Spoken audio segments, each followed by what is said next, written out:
Hello बच्चों, मैं Sitaram sir आप लोगों को मैथ लेके आए हैं।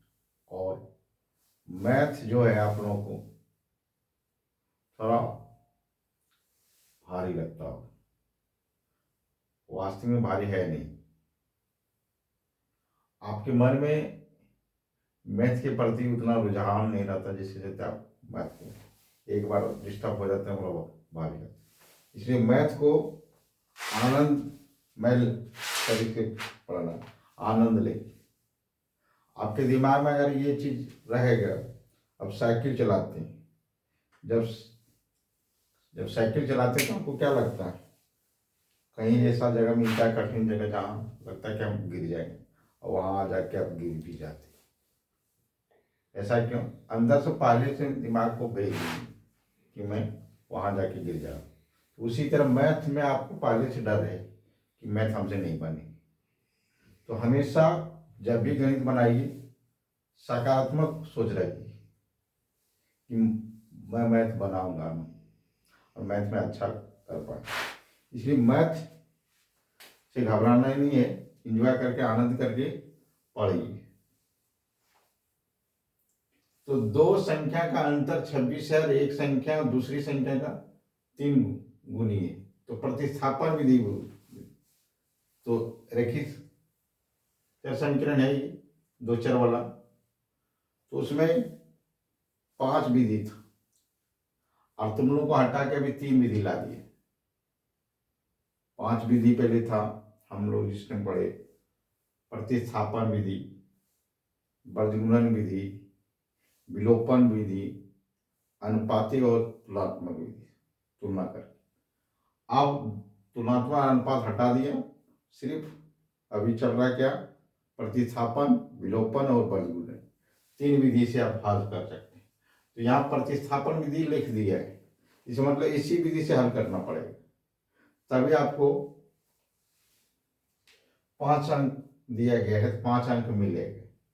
क्योंकि 5 नंबर क्वेश्चन में दिया गया है तो 5 नंबर ही मिले। तो आपको सबसे पहले देखिए क्या क्या दिया है। 2 संख्या है, तो कोई भी संख्या तो हल करना है इसमें। गणित थोड़ा टफ नहीं होता, गणित हम लोग मान लेते हैं। माना कि पहली संख्या रख लीजिए, और बोरिंग सब्जेक्ट आप लोग बना देते हैं, गंभीर से समझिएगा ना तो बोरिंग लगेगा ही, इसलिए समझना है।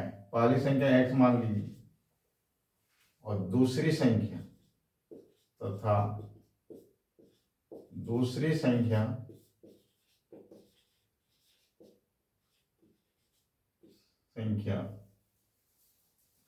क्या मानना है?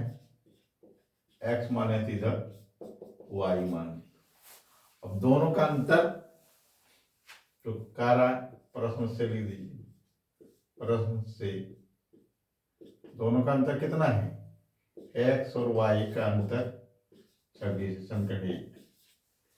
पुनः प्रश्न से लिखिए, फिर दोबारा प्रश्न पढ़िए, पढ़ना है। क्या लिखा है? एक संख्या दूसरी का 3 गुना है। मान लो एक संख्या यहां रख दिया, दूसरा संख्या यहां रख, तो इसका 3 गुना है, 3 लिख दीजिए, ठीक नहीं? अब इस दूसरा समीकरण भी निकल गया। अगर इसको हम इस तरह कर दें, x माइनस 3 y बराबर 0, समीकरण 2 हो गया। अब देखिए क्या कि ये समीकरण निकल गया, लेकिन कह रहा प्रतिस्थापन, विलोपन विधि नहीं कह रहा, तो हम प्रतिस्थापन विधि लेंगे तो इसी को ले लेंगे। तो क्या करेंगे? समीकरण 1 में x का मान रख दीजिए, x का मान रखने पर मतलब प्रतिस्थापन मतलब किसी पर थाप देना, ठीक नहीं? तो हम एक समीकरण 1 में x का मान थाप देंगे, तो कितना हो जाएगा? x माइनस वाई बराबर 26। तो इसको क्या करेंगे? ये लिख देंगे बराबर 26, 2y बराबर, y का वैल्यू कितना आ जाएगा? 13, y निकल गया। अब दूसरा है कि इसमें रखना है एक्स में, यहां लिखिए एक्स में आपको इसमें रखा, जिसमें रखा समीकरण 2 में एक्स का मान रखने पर वाई का मान रख, समीकरण 2 में वाई का मान रखने पर तो क्या करेंगे, दोनों में से जहां रखना है रख दीजिए, तो क्या हो जाएगा एक्स माइनस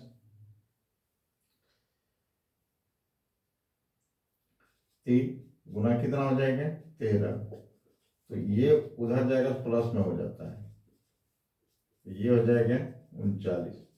अब लिख दीजिए अतः पहली संख्या कितना 39 हो गया, तथा दूसरी संख्या आपका 13 हो जाएगा। ये आप निकालने बोल रहे हैं। अब देखिए 39 में 13 रखेंगे 26 बच जाएगा। इसको जांच भी कर सकते हैं, अगर ये हम लिए हैं कि सही बना पाए कि नहीं, गलत हुआ कि, तो इसमें आपको देख लेना है दोनों का अंतर कितना है 26, तो एक्स का वैल्यू यहाँ रख दीजिए 39 और वाई का वैल्यू कितना 13, तो 39 में 13 घट जाएगा कितना बचेगा 26। तो अब आंसर भी पकड़ लिए कि हम सही बनाए हैं। दूसरा क्वेश्चन इसी का लेना है, इसी तरह आपको बनाना है। तो माना कि पहली संख्या एक्स है दूसरी संख्या वाई, तो प्रश्न से ले लेना एक्स माइनस वाई बराबर 26, पुनः प्रश्न से एक्स बराबर 3 आपको कैसे लिए दिखाए कि 3 गुना है, इसलिए 3 गुना, इसको उधर करेंगे, इसको इधर करेंगे 0, अरे इधर कुछ नहीं है, एक्स बराबर 3y, तो एक्स इधर करेंगे 3y माइनस में होगा ये क्योंकि प्लस में है, और इधर कुछ नहीं होता जी, जो समीकरण 2 मान लेते हैं। अब समीकरण 1 में एक्स का मान रखने पर, तो समीकरण एक्स इसका मान रख लीजिए एक्स, ये निकाल चुके हैं इसे, तो कहने मतलब है कि आपको इस तरह लिख देना है। तो 3 में 2 वाई बचा 26 वाई, तो समीकरण 2 में आप मान रख दीजिए, वो हो गया, इस तरह निकाल सकते हैं। विलोपन विधि में भी निकाल सकते हैं, प्रतिगुणन विधि में निकाल सकते हैं, लेकिन आपको यहाँ स्पष्ट कर दिया प्रतिस्थापन विधि में ही निकालना है, तो कोई दिक्कत नहीं, जो विधि मांगेगा उस विधि में देगा, तो आपको आंसर 5 में 5 देगा, नहीं तो आपका नंबर काट लिया जाएगा कि आपको नहीं आता है, इसलिए आपको 4 नंबर दे देगा या 3 नंबर दे देगा। एक सवाल तो गलत है नहीं, अरे नियम आप गलत लगाए।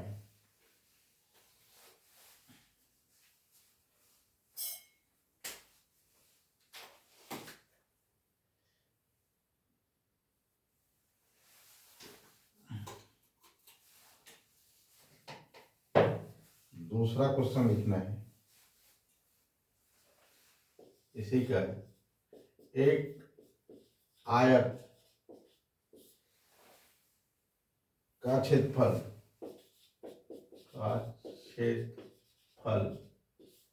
528 सेमी स्क्वायर है, ठीक है, मीटर में है, तो चलो मीटर ले लेते हैं। उसकी लंबाई, उसकी लंबाई, चौड़ाई, बीच में क्वेश्चन सब है, चौड़ाई के दुगुने से 1 मीटर अधिक है, तो आयत की चौड़ाई और लंबाई ज्ञात करना है, ज्ञात कर देना है। क्या करेंगे इसको,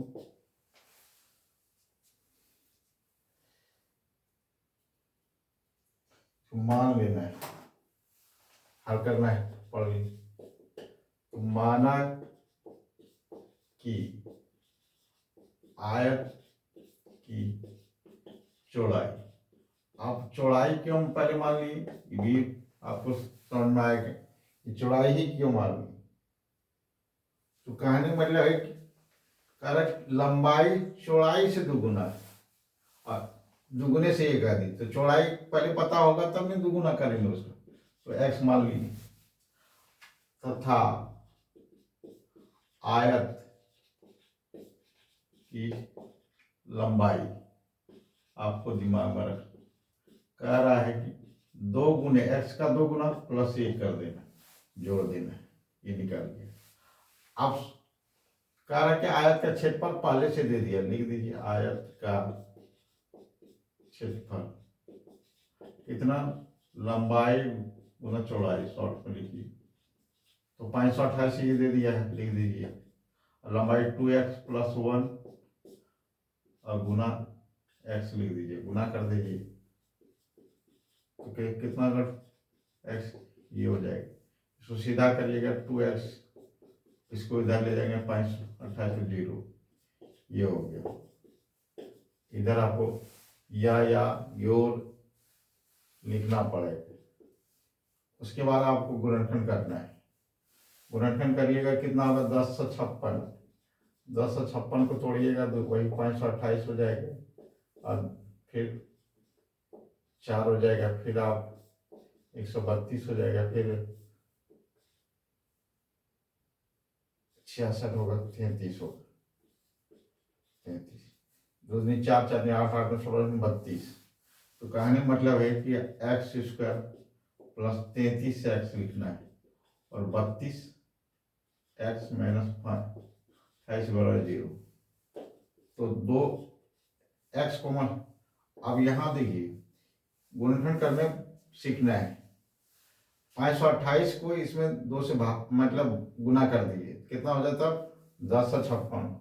और 10 से 56 को ऐसे तोड़िए कि x एक भी आ जाए और 10 से 56 में, तो 33 गुना 32 करेंगे तो आपका 10 से 56 हो जाएगा। लेकिन इसको 33 में 32 घटाएंगे तो 1 बच जाएगा, ये कंडीशन रहता है। अब देखिए x कॉमन लिए, x कॉमन मतलब दोनों तरफ कटना चाहिए। देखिए 2x निकला है कि इससे कॉमन यही होता है, और यहाँ देखिए 33x निकल गया। अब -16 लीजिए, 16 दूनी 32। अब इसको भाग दे दीजिए, माइनस प्लस में हो जाएगा। तो देखिए 16 48, 3 हो गया, बचा कितना 48 से ही बचा, 4 बचा नहीं, 16 48, ये भी कट गया बराबर 0। अब क्या करना है, ये और ये मिला लीजिएगा, क्योंकि ये दोनों मिल रहा तभी जाने के गुणनखंड हमारा सही हो रहा है। नहीं तो आप नीचे जाने से पहले आप फिर आपको रिवीजन करूँ मतलब गलत महसूस है। लेकिन यही आपको पता लगना है कि गुणनखंड सही है मेरा या गलत। ये दोनों सेम टू सेम मिलेगा तब जानो गुणनखंड हम सही कर रहे हैं। अब 2x + 33 और x - 16, तो कहने का मतलब है क्या करना है, 2x + 33 बराबर 0 रखना है। तो 2x बराबर -33, तो x बराबर कितना -33/2 हो जाएगा। और दूसरा हो जाएगा x - 16 बराबर कितना, x बराबर 16। तो माइनस का मान नहीं होता, असंभव है, इसको लिख दीजिए, नहीं लिया जाता है। तो प्लस का मान लिया था 16, अब लिख दिए। अतः आयत की चौड़ाई,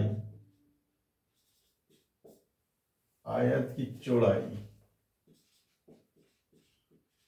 अब आयत की चौड़ाई 16 मीटर होगी और आयत तथा आयत की लंबाई दोनों मांगा है तो दोनों लिख दीजिए। लंबाई 2m 2x + 1, तो 16 दूनी 32, 16 लिखी प्लस 1 लिख दी, और 32 33 मीटर होगी, ये आंसर हो गया। Thank you. दूसरा क्वेश्चन आपको इसी में लेना है।